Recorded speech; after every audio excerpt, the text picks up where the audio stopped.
ॐ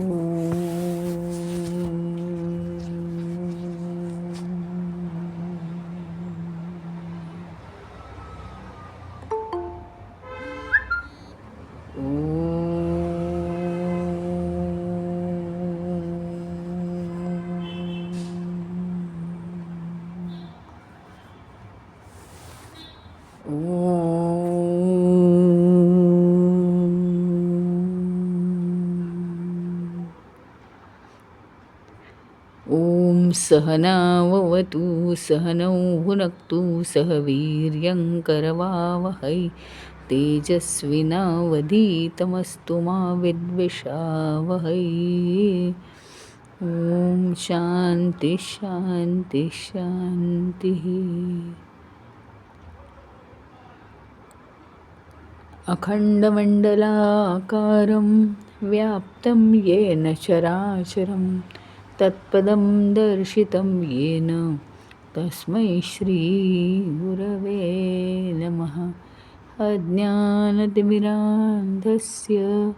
ज्ञानाञ्जनशलाकया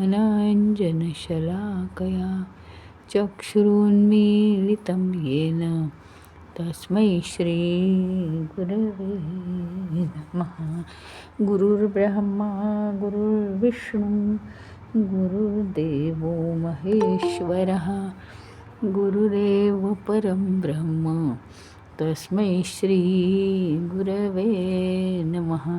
स्थावरं जङ्गमं व्याप्तं यत्किञ्चित् सचराचरं तत्पदं दर्शितं येन तस्मै श्रीगुरवे नमः। चिन्मयं व्यापि यत्सर्वं त्रैलोक्यं सचराचरं तत्पदं दर्शितं येन तस्मै श्रीगुरवे नमः। त्वमेव माता च पिता त्वमेव बन्धुश्च सखा त्वमेव विद्या द्रविणं त्वमेव सर्वं मम देवदेव त्वमेव सर्वं मम देवदेव।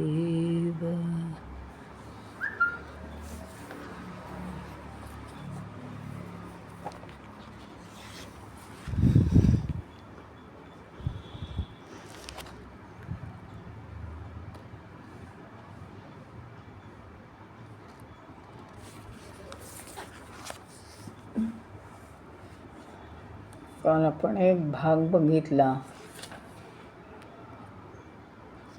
अन्नाचा भाग काल पाहिला.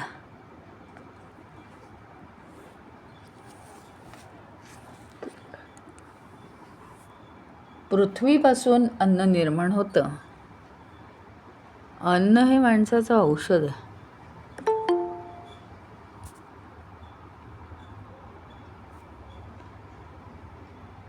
आणि अन्न हे माणसाचं औषध आहे असं का म्हटलंय, तर माणसाचं जीवनच अन्नावर चालतं. म्हणजे माणसाच्या जीवनातल्या ज्या 3 अवस्था आहेत, त्या 3ही अवस्था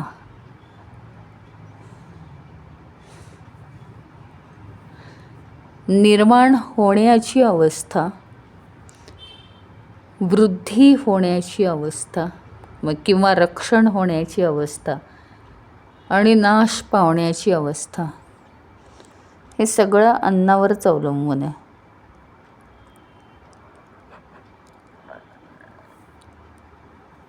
अन्नापासूनच मनुष्य जन्माला येतो, अन्नावरच तो जगतो आणि दुसऱ्यांचं अन्न निर्माण करण्यासाठीच त्याच्या अन्नाचा उपयोग होतो.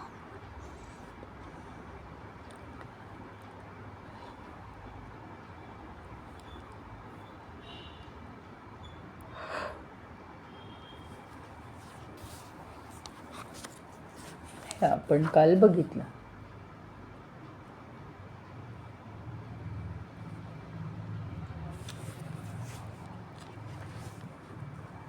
आता म्हणतात तस्माद् वा एतस्माद् अन्नसमयात्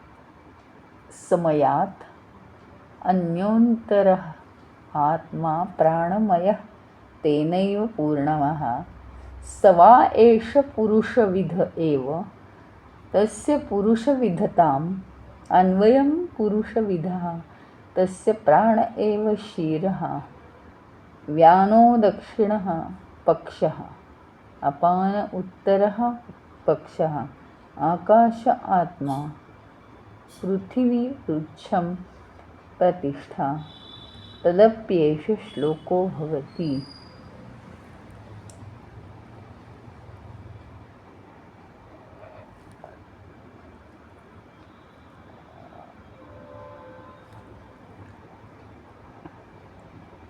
आता काय आहे, हा जो आपला अंतरात्मा आहे म्हणजे आतलं जे शरीर आहे ते कशाने बनलेलं आहे? प्राणांनी बनलेलं आहे. प्राण हा दिसत नाही. बाह्य शरीर कशाने बनलेलं आहे? अन्नाने बनलेलं आहे. अन्नमय शरीर, अन्नमय कोश येतो.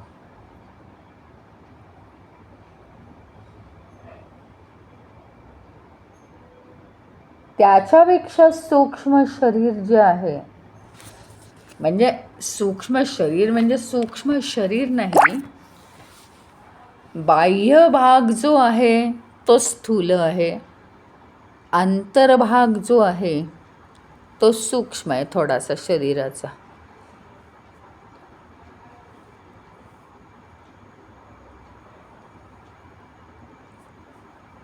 बाह्य भाग जो बनला आहे तो आहे अन्नमय कोश, पण अंतर्भाग जो आहे तो आहे प्राणमय कोश.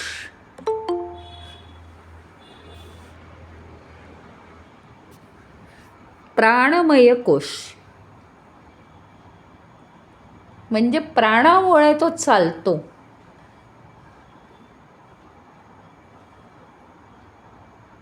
प्राणामुळे जिवंत राहतो.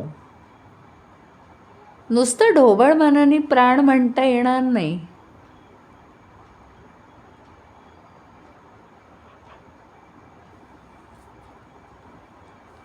प्राण 5 प्रकारची कार्य करतात ना. पहिली गोष्ट म्हणजे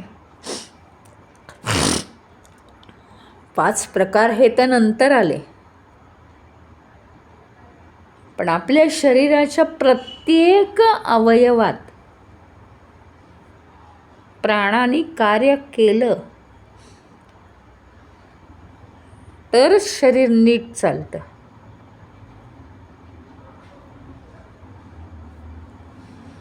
नाही तर नाही चालत.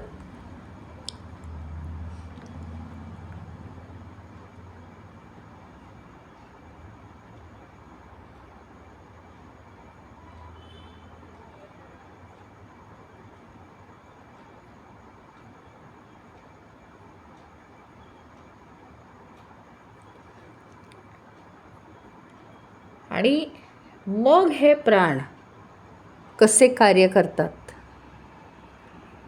ते आपण शिकलेलं आहे.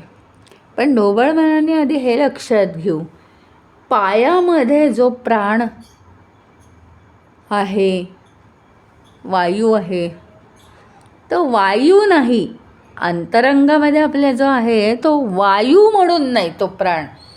तर प्राण म्हणजे ती शक्ती आहे. शक्ती आहे ती, आणि ती शक्ती इलेक्ट्रिसिटीसारखी वाहत असते. त्याला वायू म्हणता येणार नाही.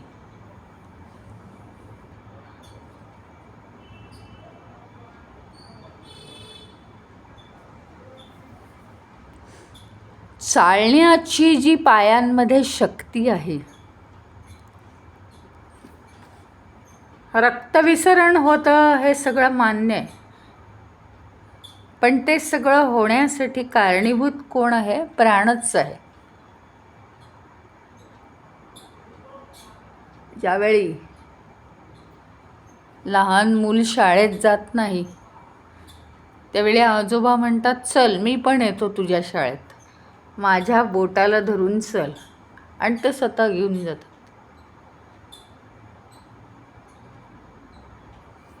तसं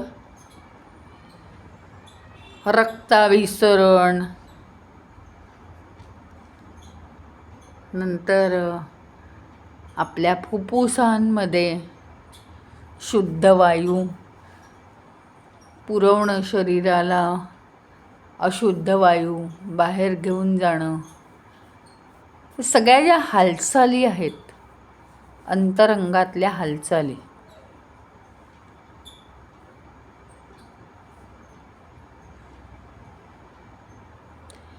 त्या प्राण करतो.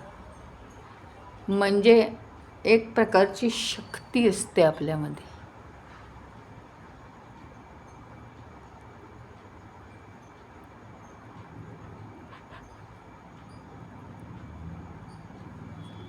पायांमध्ये चालण्याची शक्ती आणण्याचं काम पायांमधला प्राण करतो.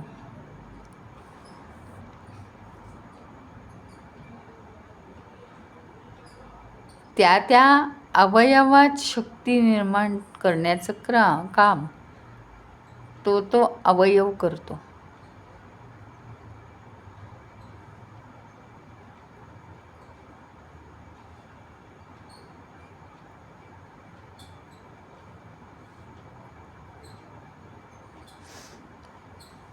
त्यामुळे प्राणमय कोश अत्यंत महत्त्वाचा आहे.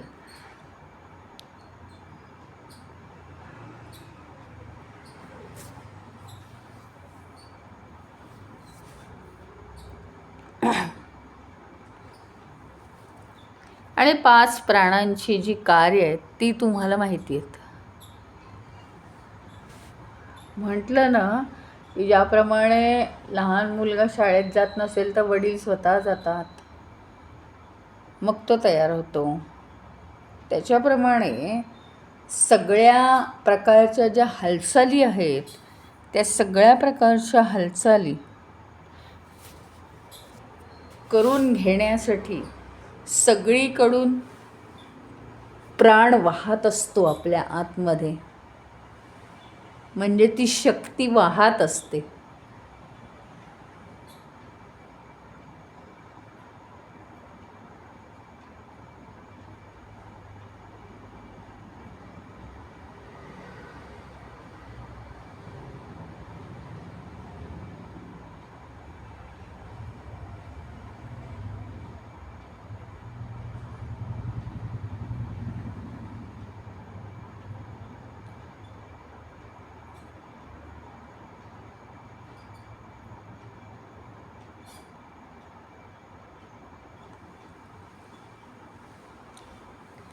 पाच प्राणांची कार्य तर माहिती आहेत आपल्याला,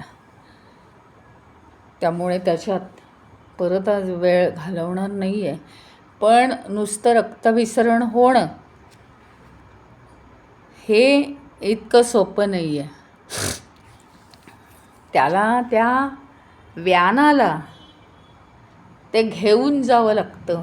स्वतः तो वायू व्यानाचं रूप घेतो आणि तो सगळीकडे निघतो. तेव्हा ती शक्ती रक्ताभिसरणाच्या रूपात पोहोचवली जाते सगळ्या अवयवांना. प्रत्येक वायूची कार्य ही अशीच आहेत. आणि मृत्यूसमयी सुषुम्ना नाडीतून निघून हा उदान वायू हे शरीर सोडण्याआधी ज्या पातळीत होता त्या पातळीवरून कुठे जन्माला जायचं हे ठरलेलं असतं. आणि तोच उदान वायू या शरीरातून अंती बाहेर पडून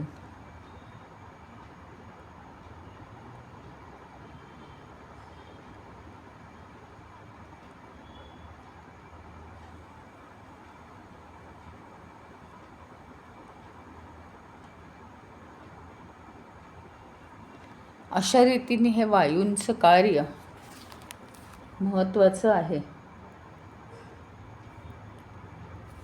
इथे एक दिसतं आपल्याला की अन्नामुळे बाह्य शरीर आपलं अन्नमय कोश म्हणून कार्य करतं आणि वेगवेगळी रूपं घेऊन वायू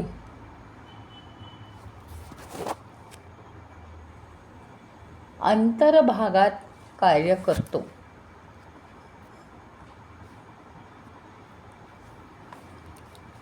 वायू हा अन्नमय कोशापेक्षा सूक्ष्म आहे आणि म्हणून तो जास्त बलवान आहे. ज्याप्रमाणे आपण काल लेसन घेतला एक की आपण आपली वाढ होण्यासाठी अन्न खातो. सहसा एक नॉर्मल वाक्य म्हटलं जातं, साधारण मुलं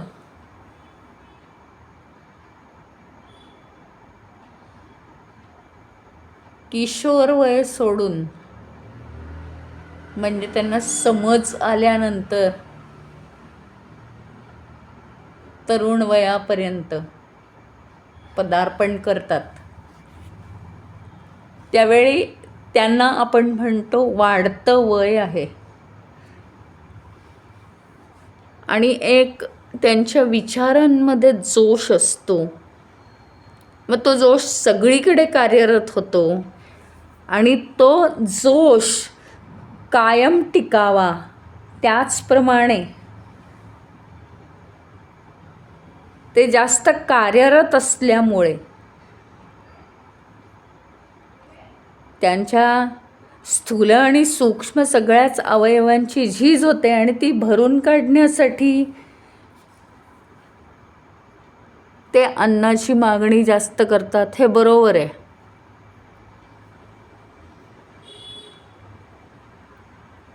एक गोष्ट आहे, आपण समजा एखाद्या पिंपामध्ये धान्य भरत असू तर नॅचरली ते धान्य भरेपर्यंत आपण जोरजोरात भरतो कशाने तरी. ते हळूहळू ते भरत आलं की ते पिंप जरा थोडं हलवून त्याच्यात अजून मावतंय का, आणि आता नाही मावत, मग आता थांबवायचं, म्हणजे हळूहळू कमी करतो. त्याची कार्यक्षमता संपली.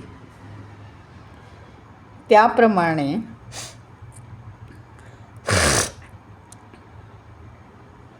एका ठराविक वयानंतर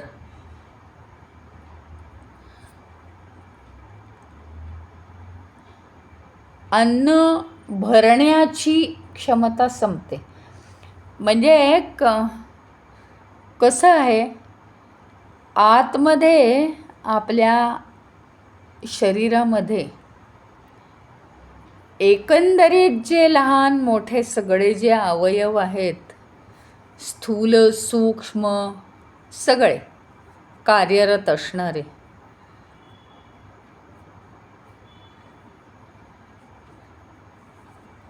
त्यांची शक्ती धारण करण्याची क्षमता संपते आणि तिथे हे अन्न थांबवावं लागतं. थांबवावं म्हणजे काय, ते योग्य प्रमाणात घ्यायला सुरुवात करावी लागते.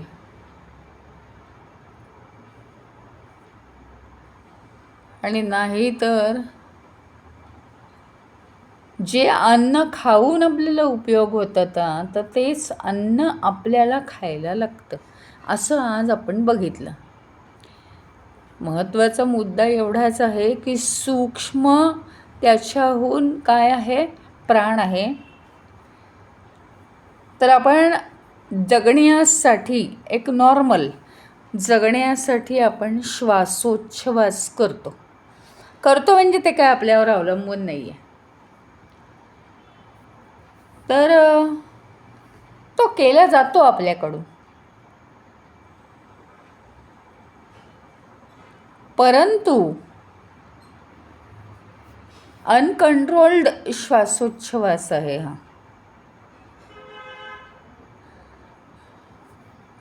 कधी आपण खूप श्वास घेतो,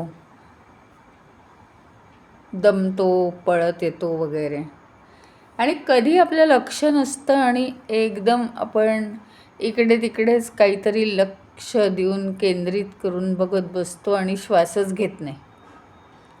या दोन्ही गोष्टी अतिशय त्रासाच्या आहेत.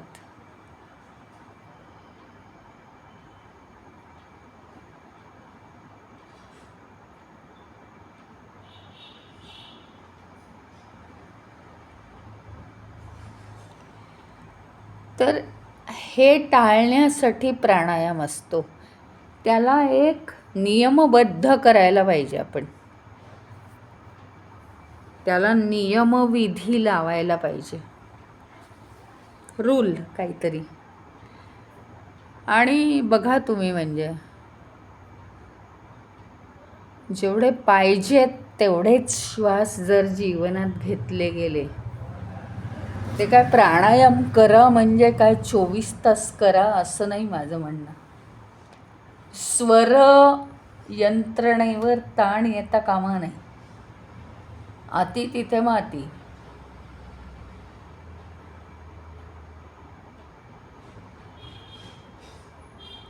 परंतु दिवसातून एकदा तरी 2 प्राणायाम केले गेले पाहिजेत. बाकीचं तुम्हाला तुमच्या इच्छेनुसार जे करायचं ते करू शकता तुम्ही. त्याचं कारण आपले जे श्वास आहेत त्याची स्पीड कमी जास्त होत असते.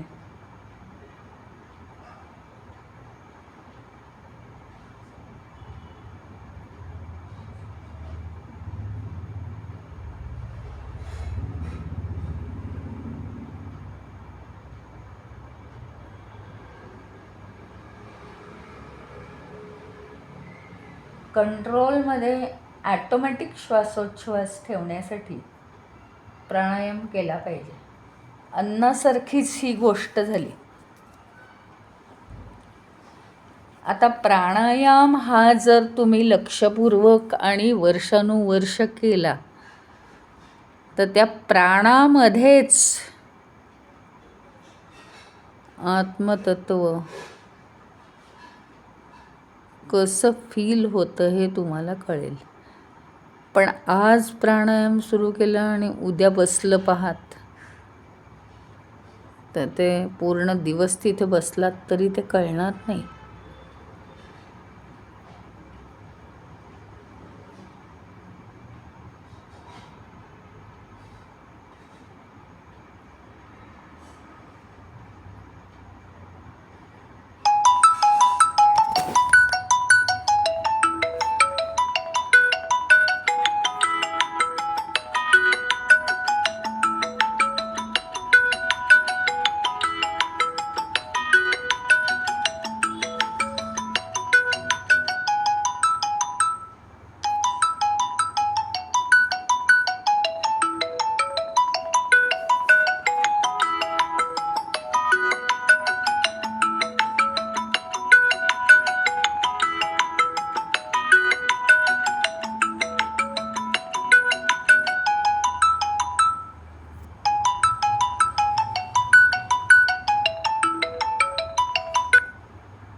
आणि म्हणून या दुसऱ्या श्लोकामध्ये, दुसऱ्या अनुवाकाच्या दुसऱ्या श्लोकात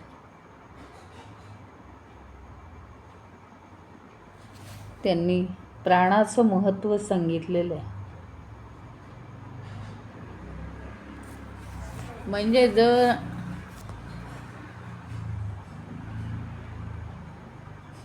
मनुष्य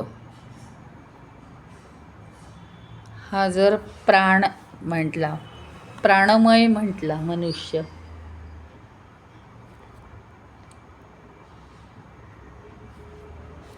म्हणजे काय आहे माहिती का त्याच्यात कल्पना, की हे जे अन्नमय शरीर आहे ना, ज्याप्रमाणे आत्मतत्व या संपूर्ण विश्वाला व्यापलेलं आहे, त्याप्रमाणे प्राण हा अन्नमय कोशाला व्यापलेला आहे. अन्नमय कोशाचा आकार घेतो तो प्राण वैयक्तिकरित्या त्या त्या व्यक्तीचा, त्या त्या व्यक्तीच्या अन्नमय कोशाचा त्या त्या व्यक्तीचा प्राण आकार घेतो त्या कोशाप्रमाणे.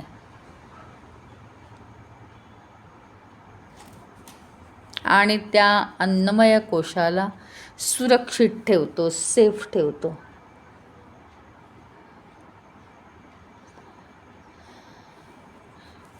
मग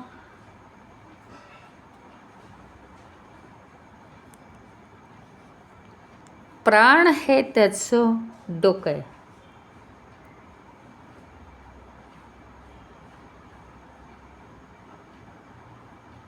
व्यान ही त्याची उजवी बाजू आहे, अपान ही डावी बाजू आहे,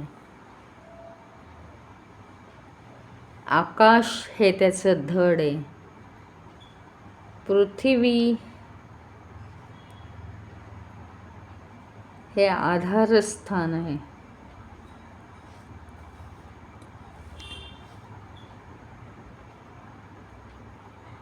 याचा अर्थ काय? प्राण हे शीर आहे. म्हणजे डोकं जेवढं महत्त्वाचं आहे आपलं धडाला चिकटवलेलं, ते महत्त्वाचंच आहे ना. डोक्याला काही लागलं की गेला माणूस. तसा प्राण महत्त्वाचा. प्राण हे त्याचं शीर आहे. व्यान ही उजवी बाजू आहे. उजवी बाजू महत्त्वाची नेहमी. आणि डावी बाजू अपान, व्यानापेक्षा थोडी कमी महत्त्वाची. व्यान म्हणजे ब्लड सर्क्युलेशन, रक्ताभिसरण. अपान ही डावी बाजू आहे.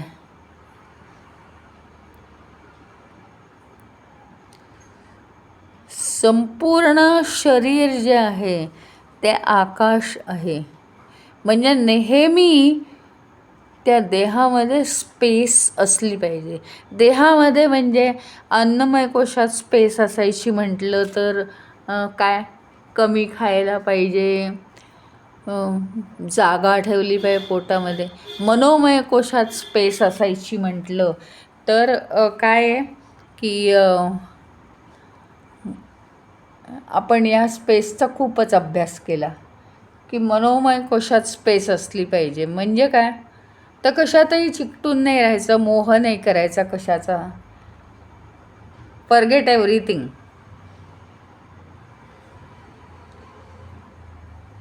ती स्पेस, ते आकाश.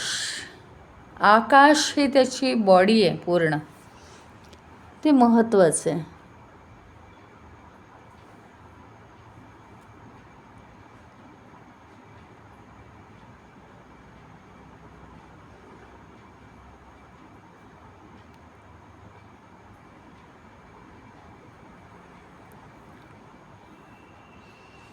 इतका हा प्राण महत्त्वाचा आहे.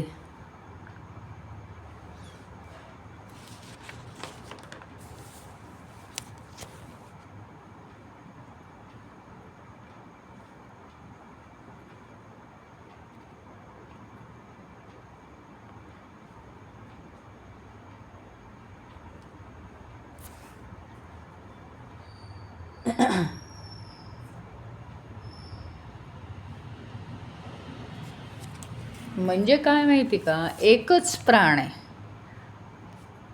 पण तो वेगवेगळ्या अवयवांमध्ये वेगवेगळं काम करतो. हा एक भाग झाला. आणि 5 प्रकारचा प्राण या अन्नमय कोशामध्ये 5 प्रकारचं काम करतो. हा दुसरा भाग झाला.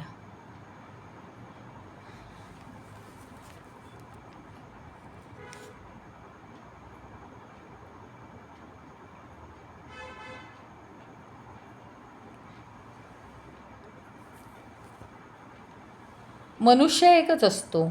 ऑफिसमध्ये जातो तो, खेळण्याच्या क्लबमध्ये जातो तेव्हा तो खेळाडू होतो. ऑफिसमध्ये तो बॉस असतो. अजून कुठेतरी जातो फंक्शनला तेव्हा तो अतिथी असतो. असं सगळं वेगवेगळं आहे, पण तो एकच आहे ना शेवटी. असा हा प्राण एकच आहे, पण श्वसन नलिकेत असताना तो ऑक्सिजन आत घेण्याचं काम करतो, कार्बन डायऑक्साईड बाहेर टाकण्याचं काम करतो. फुफ्फुसात असताना तोच प्राण ऑक्सिजन हृदयापर्यंत पुरवण्याचं काम करतो.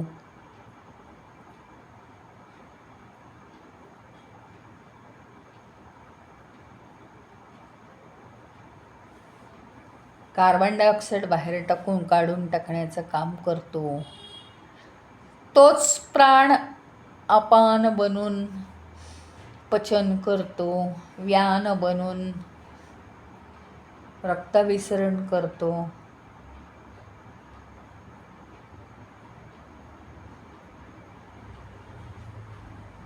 तोच प्राण सगळी कार्य करतो. एकच, पण तो वेगवेगळ्या ठिकाणी गेला की वेगवेगळे रोल तो वापरतो.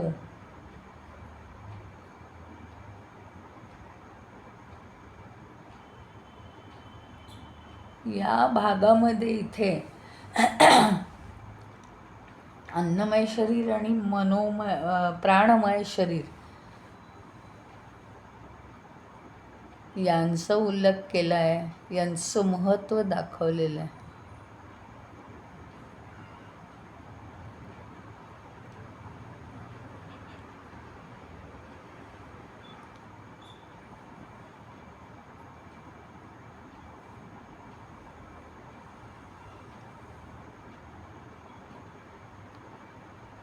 त्याचं कारण आहे आपण जीवनात काय काय आपण वापरतो आहोत, आपलं शरीर कसं वापरतो आहोत, प्राण आपण कसा वापरतो आहोत.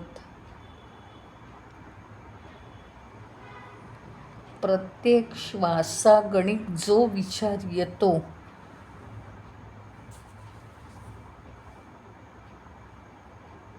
तो आपल्याभोवती फिरायला लागतो विचार, आणि तो त्याच प्रकारचं मटेरियल आपल्याला आणून देतो.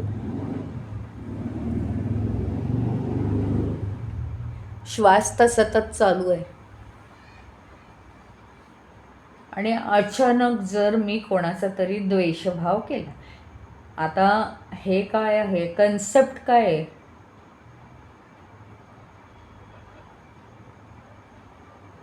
श्वास चालू असताना जे काही घडतंय ते तथास्तु टाईप घडतंय. त्याचं कारण आहे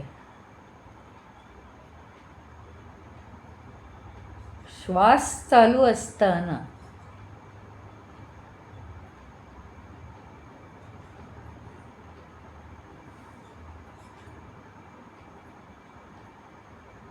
श्वास जोपर्यंत आपला चालू आहे, म्हणजे तो चालूच असतो ना कायम. श्वास कायम चालूच असतो, पण प्रत्येक श्वास आत येत असतो आणि बाहेर जात असतो. आत येताना कोणाचा तरी द्वेष झाला तर तो द्वेष माझ्या आत येतो आणि स्वतःचाच द्वेष होण्यास तो कारणीभूत ठरतो. बाहेर जाताना द्वेष झाला तर बाहेरचं जे जगत आहे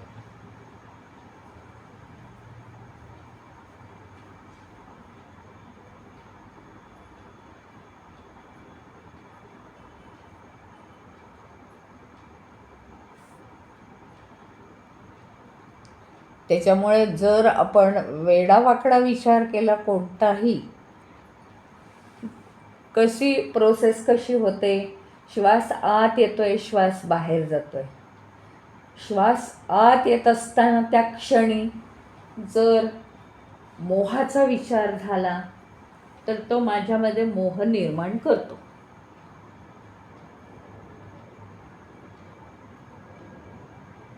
आणि श्वास बाहेर जात असताना द्वेषाचा विचार झाला तर बाहेर जाणारा श्वास जो आहे तो एकदम कुठेतरी लांब जाऊन नाही पोहोचत, तर तो माझ्या भोवती जो आवरा असतो त्याच्यामध्ये तो मिसळतो. आणि त्या आवऱ्यामध्ये जर द्वेष मिसळला जात असेल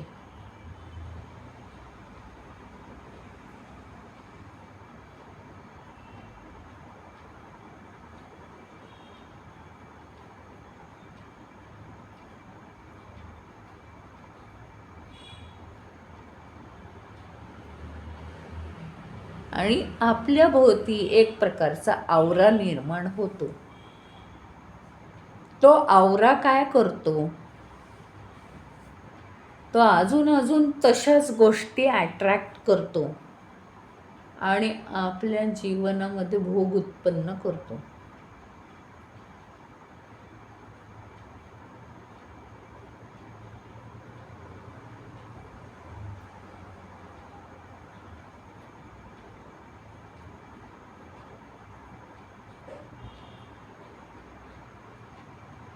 त्याप्रमाणे आपल्या जीवनात गोष्टी घडतात. इतका हा प्राणमय कोश नाजूक आहे.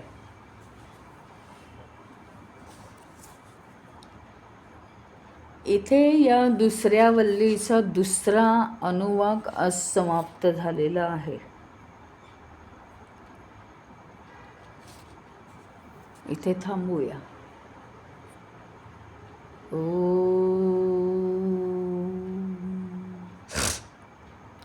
ओम पूर्णमद पूर्णमिदं पूर्णात् पूर्णमुदच्यते पूर्णस्य पूर्णमादाय पूर्णमेवावशिष्यते. ओम शांति शांति शांति. हरि ओम. श्री गुरुभ्यो नमः. हरि ओम.